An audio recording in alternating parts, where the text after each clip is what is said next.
वो कल last date रहने की वजह से राहुल गांधी जी रायबरेली का सीट रखना चाहिए। बहुत खुश हूँ मैं। I am very happy to be able to represent Wayanad and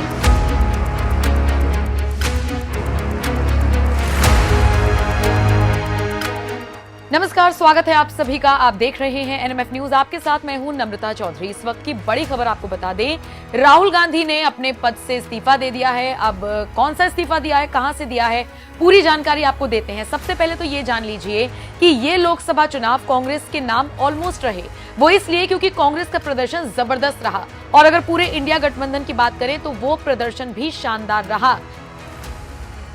बात करें एनडीए की तो 400 पार का नारा दिया गया था, लेकिन बहुमत के आंकड़े को छूने में बीजेपी के पसीने छूट गए।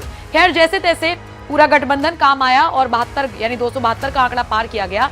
लेकिन इन सब के बीच अभी भी जब भी बात हो रही है एनडीए के प्रदर्शन की, तो साथ के साथ इंडिया गठबंधन की भी चर्चा जोरों पर है। इसी कड़ी में बात करें अगर राहुल गांधी की, तो उन्होंने 2 सीटों से चुनाव लड़ा था।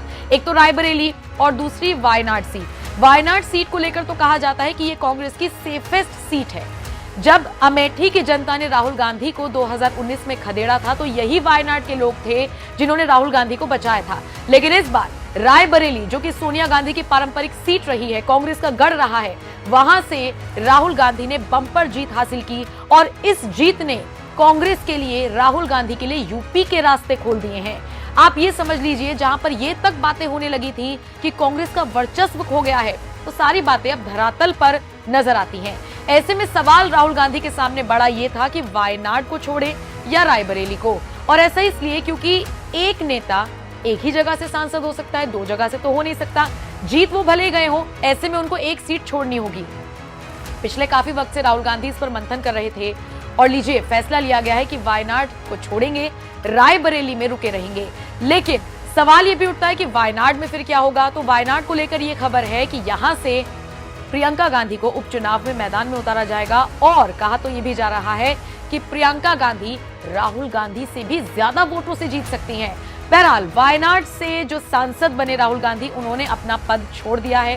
पहले भी वो वहां से सांसद रहे, तो उन्होंने वो इस्तीफा दे दिया है। लोकसभा स्पीकर के ऑफिस में ये इस्तीफा पहुंचा दिया गया है, इस तरह की खबरें मिल रही हैं। आपको बता दें, रायबरेली सीट से अगर राहुल गांधी के आंकड़े की बात करें तो 3,90,000 वोटों के मार्जिन से वो जीते हैं। वायनाड सीट की बात करें तो राहुल ने 3,64,422 वोट के मार्जिन से चुनाव जीता है। निश्चित तौर पर माना जा रहा है कि प्रियंका गांधी के लिए भी वायनाड सीट काफी ज्यादा सेफ साबित होगी, और इसीलिए प्रियंका गांधी भी तैयार हैं यहाँ के लोगों की सेवा करने के लिए। आपको बताते चलें, प्रियंका गांधी ने चुनाव लड़ने को लेकर कहा था कि मैं वायनाड के लोगों को अपने भाई राहुल गांधी की कमी महसूस नहीं होने दूंगी। मैं कड़ी मेहनत करूंगी और सभी को खुश करने और एक अच्छा प्रतिनिधि बनने की पूरी कोशिश करूंगी। बहुत खुश हूँ मैं। I am very happy to be able to represent Wayanad and all I say is that I won't let them feel his absence. As he said, he will come many times with me, but I will work as hard and I will try my best to make everybody happy and to be a good representative. और रायबरेली के साथ तो मेरा बहुत ही पुराना रिश्ता भी है, और 20 सालों से मैंने काम किया है दोनों रायबरेली और अमेठी में।